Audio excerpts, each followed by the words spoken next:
할렐루야, 반갑습니다.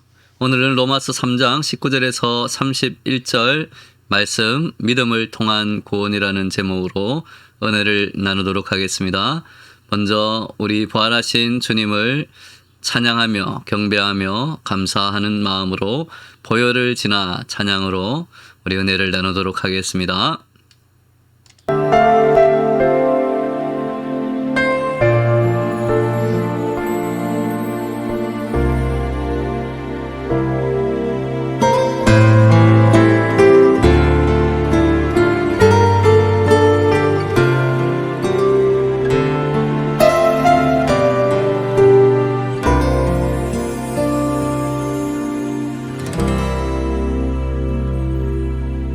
보혈을 지나 하나님 품으로 보혈을 지나 아버지 품으로 보혈을 지나 하나님 품으로 한 걸음씩 나가네.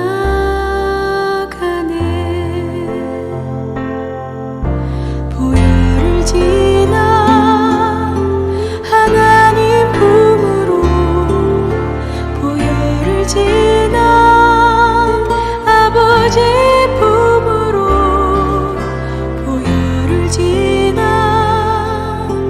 하나님 품으로 한 걸음씩 나가네.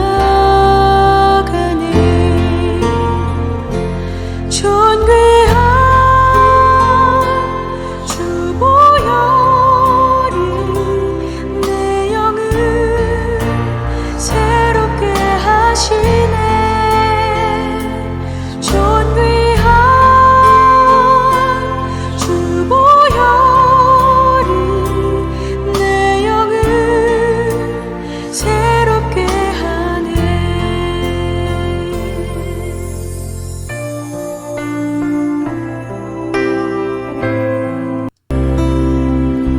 보혈을 지나 하나님 품으로 보혈을 지나 아버지 품으로 보혈을 지나 하나님 품으로 한 걸음씩 나가네.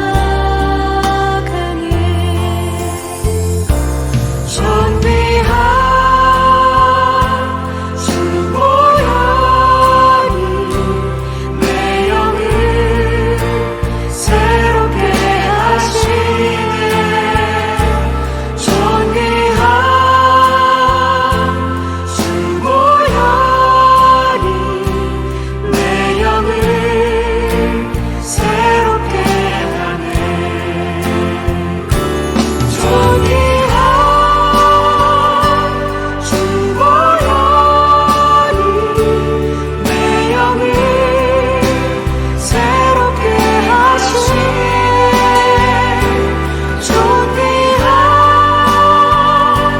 주 보혈이 내 영을 새롭게 하네. 존귀한 주 보혈이 내 영을 새롭게 하시네. 존귀한 주 보혈이 내 영을 새롭게 하네. 내 영을 새롭게 하네. 내 영을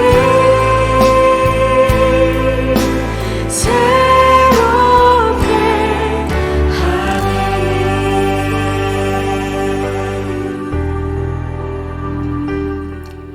할렐루야, 우리를 구원하시고 우리를 위해 보혈의 피를 흘려주신 예수 그리스도 그리고 부활하신 주님을 찬양합니다.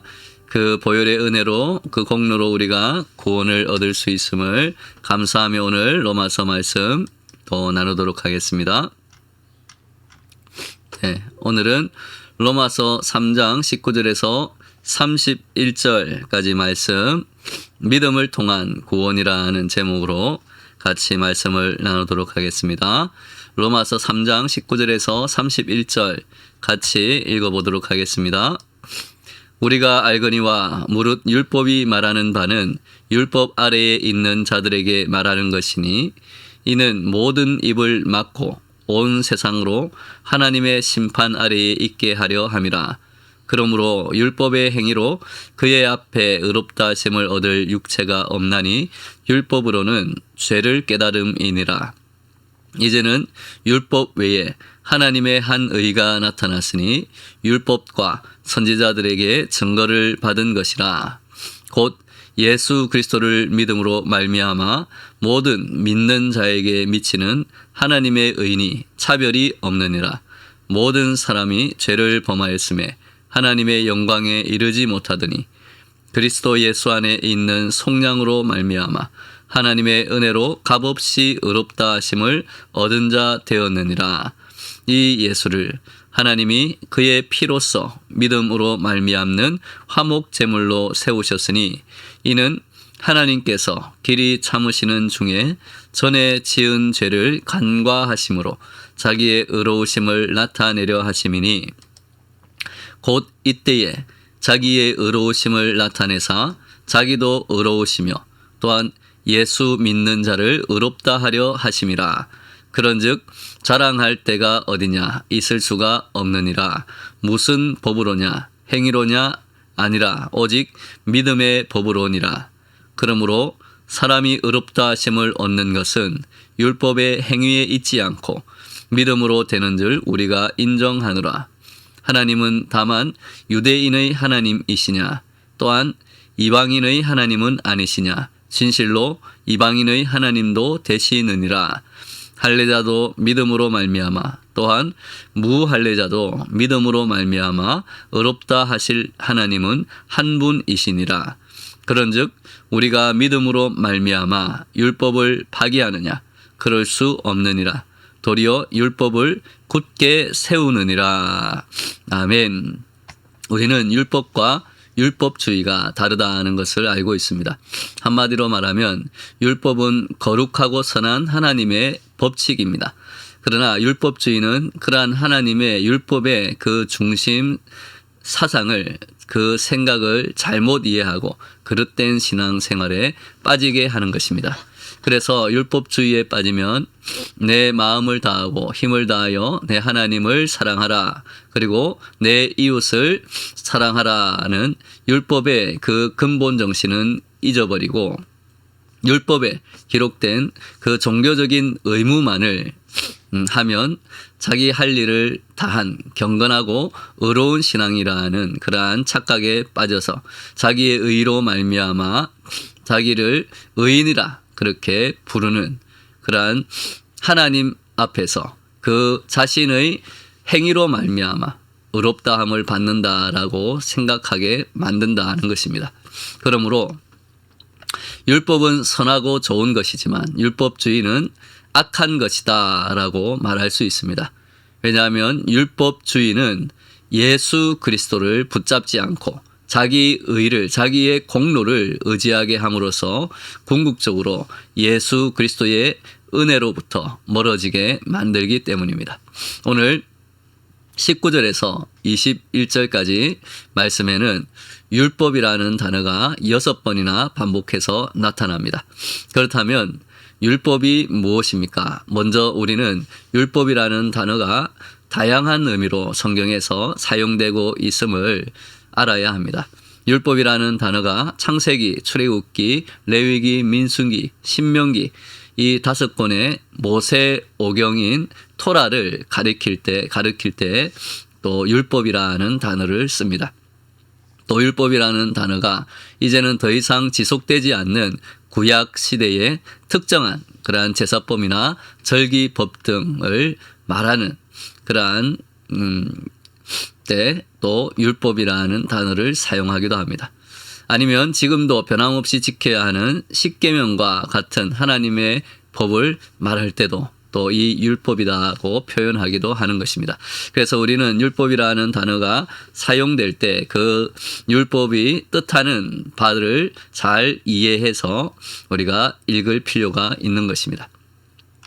그러나 대부분 구약 성경에서 말하는 율법이라는 이 단어는 출애굽기 19장에 나온 것처럼 이스라엘 백성이 애굽에서 나온 후 시내산에서 하나님과 맺은 언약을 율법이다라고 표현합니다.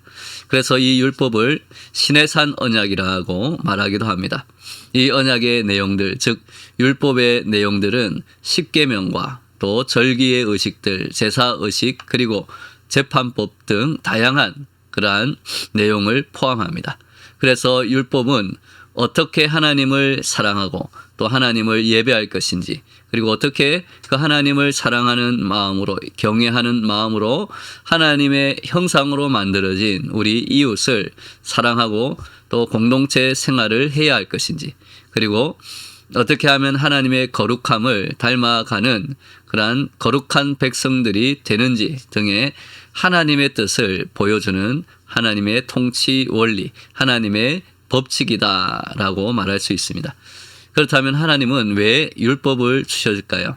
우리는 율법을 세 가지 측면에서, 즉 세 가지 기능적인 측면에서 이해할 수 있습니다. 첫째는 구원받지 못한 모든 사람이 하나님의 심판 아래 있음을 깨닫게 하기 위해서 주셨습니다. 즉 율법을 보고 내가 죄인임을 깨닫고, 내가 하나님의 은혜가 아니면, 예수 그리스도의 그 보혈의 공로가 아니면, 그 구원이 아니면 결국은 심판받을 수밖에 없는 죄인임을 깨닫게 하기 위해서입니다. 둘째는 이스라엘 민족의 질서를 유지하고 그들의 죄를 억제하기 위해서 주셨습니다. 즉 공동체가 죄를 짓지 않고 살아가는 그러한 생활의 법칙들을 주시기 위해서 율법을 주신 것입니다. 셋째는 구원받은 하나님의 백성들이 하나님의 뜻을 알고 하나님의 거룩함을 닮아가는 삶을 살아갈 수 있도록 그러한 규범으로, 거룩함을 유지하는 규범으로 율법을 주셨습니다. 특별히 19절을 보면 율법 아래에 있는 자들이라는 표현이 있습니다. 율법 아래에 있다는 말은 인간이 절망적인 상태에 있음을 의미합니다. 그렇다면 율법 아래에 있다는 말이 왜 인간의 절망적인 상태를 말하는 것입니까? 그것은 20절의 말씀처럼 율법의 행위로 하나님 앞에서 의롭다고 함을 받는, 즉 율법을 행해서 하나님께 구원을 받을 수 있는 사람은 없다라는 것입니다. 왜냐하면 율법은 죄를 드러나게 하고 자신이 죄인임을 깨닫게 하기 때문입니다. 그리고 그 모든 율법들을 완전히 인간이 지킬 수는 없기 때문입니다. 즉 율법은 하나님의 심판대 앞에서 인간들이 우리는 죄를 짓지 않았어요, 또는 나는 죄가 없어요 라고 변명을 못하도록 모든 인간의 입을 막는다고 19절에 말씀하고 있습니다. 따라서 인간은 그 심판을 면하기 위해서 예수 그리스도 앞에 나아가 믿음으로 말미암아 의롭다함을 받아야 한다고 갈라디아서 3장 24절은 말씀하고 있습니다. 그리고 21절 22절에서는 이러한 하나님의 구원의 섭리를 따라서 하나님의 한 의가 나타났고 그것이 바로 예수 그리스도를 믿는 자에게 주시는 하나님의 의라고 바울은 설명하고 있습니다. 또 23절 24절에서는 모든 사람이 죄를 범하였기에 하나님의 영광에 이르지 못하지만 우리가 예수 그리스도를 통하여 하나님의 은혜로 값없이 의롭다 하심을 얻게 되었다고 바울은 말합니다. 그런데 23절에 하나님의 영광에 이르지 못하더니라는 말은 무엇을 의미합니까?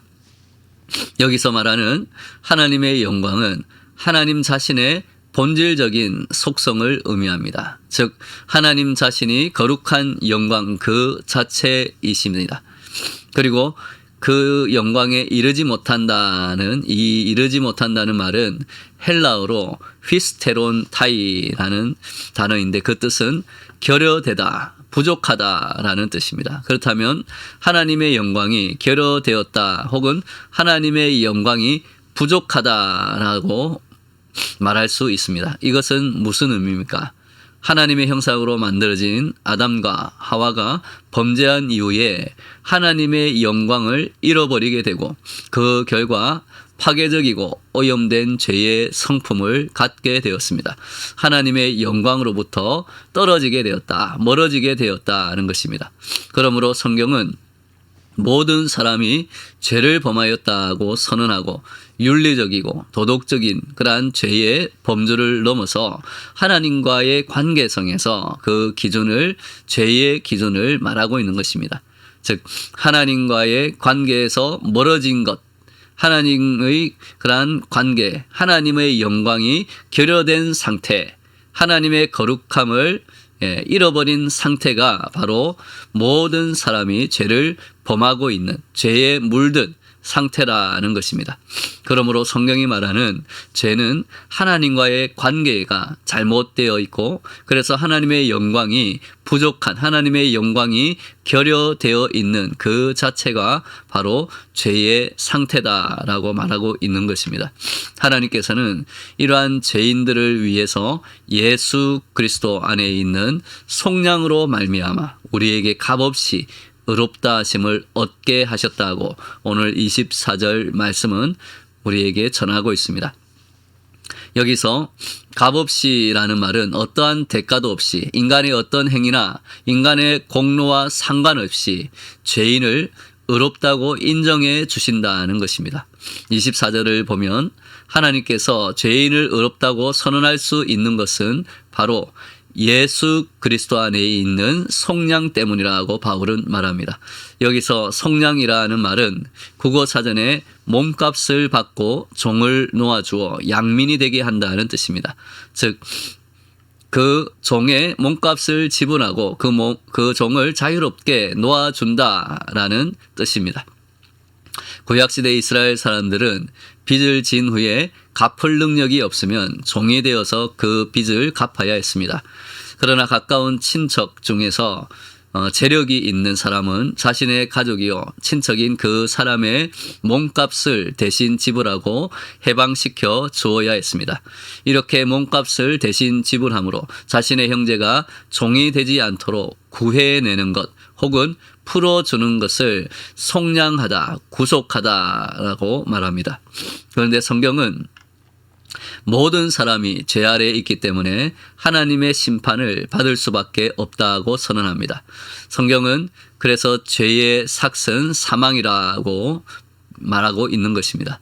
죽음만이 정당한 죄값이기에 누군가가 죽어야만 합니다. 그것도 오직 죄가 없는 사람의 죽음만이 그 죄값을 영원히 지불할 수 있는 것입니다. 그래서 하나님께서는 그 아들 예수 그리스도를 이 땅에 보내셨고 우리의 죄를 대신하여 모든 죄의 대가를 지불하셨습니다. 그 예수 그리스도의 공로를 믿고 받아들이는 자는 죄에서 해방되고 하나님의 심판과 영원한 사망에서 해방되는 것입니다. 바울은 이것을 가리켜서 예수 그리스도 안에 있는 속량이라고 말합니다. 사도 요한은 그래서 하나님께서 그리스도의 피를 지불하고 우리를 살리셨다, 우리를 사셨다고 말하고 있습니다. 그렇게 하신 이유가 무엇입니까? 25절 말씀에서 이는 하나님께서 길이 참으시는 중에 전에 지은 죄를 간과하심으로 자기의 의로우심을 나타내려 하심이니라고 말하고 있습니다. 하나님께서 자신의 의로우심을 나타내시기 위하여 자기의 아들 예수 그리스도를 십자가에 못 박으셨습니다. 하나님께서는 자신의 그 의로움, 즉 하나님의 공의를 만족시키기 위해서 자기의 소중한 독생자 예수까지도 십자가의 못을 받게 하신 것입니다. 이처럼 십자가는 하나님의 공의와 하나님의 사랑을 분명하게 보여주는 사건입니다.